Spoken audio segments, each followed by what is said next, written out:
In this video, we'll talk about resizing image files in Photoshop. This is one of the most common operations in Photoshop, and it gives you lots of flexibility when you know how to do it correctly. To practice, I've got the file i.jpg open from this week's demo files. Let's bring up the image size command, which we can access by clicking Image, Image Size from the menu bar. This shrinks or enlarges everything on the canvas, making the whole file bigger or smaller. Here we can see the image size settings. At the top, I have the image size in bytes. That's the amount of pixel information stored in the file. Below that, I have the pixel dimensions of the file, the print size of the image in whichever units I've set. Here it's inches. This lock icon is tying the width and the height proportions together, making sure my image won't stretch or squash as I change sizes, but I could click it to unlock if I wanted.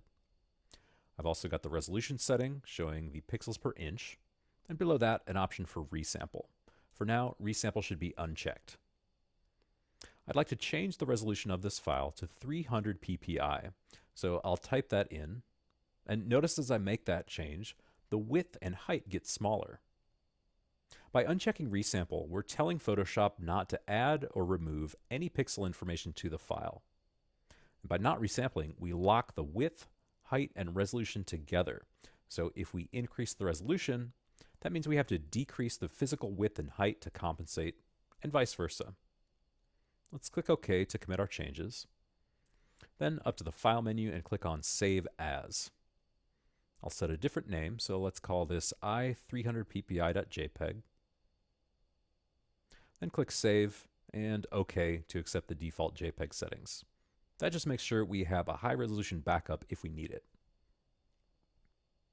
Let's talk more about resample by bringing back image size. So click Image, Image Size in the menu bar. Resample tells Photoshop that it's okay to change the pixel information in the image. I'd like to make a small version of this image, so let's check resample, then set the width to 1 inch and the resolution to 72 ppi. Look at what's going on here with the image size. I can see the current file size of about 10 kilobytes, and in parentheses, I see it was originally 17 megabytes. That's about 1,700 times less information. When we reduce size and/or resolution with resampling, Photoshop permanently deletes pixel information from the file. Let's click OK to commit our changes, then up to the File menu and click on Save As, and we'll call this version ilowresolution.jpg. Then click Save and OK to accept the default JPEG settings. And I'll just zoom a little bit so we can see better. Let's say I wanted to include this version as a layer in one of my collages. I've got a template in the demo files called collagetemplate.psd. Let's open that. Then I'll switch my view by clicking Window, Arrange, 2 up vertical to see both. I'll click on the iImage tab and click Select, All, then Edit Copy from the menu bar. Then click on the Collage tab and click Edit Paste from the menu bar. Wow, that is tiny. Even though I'd set the file to be 1 inch wide, when I paste, it's actually much smaller. And that's because we're copying from a low resolution image to a high resolution one. Remember, your collage should be 300 ppi. So the same kind of trade-off happens here when we're increasing resolution without resampling. Photoshop has to take pixel info from the width and the height to compensate. Let's switch our view back by clicking Window, Arrange, Consolidate All to tabs.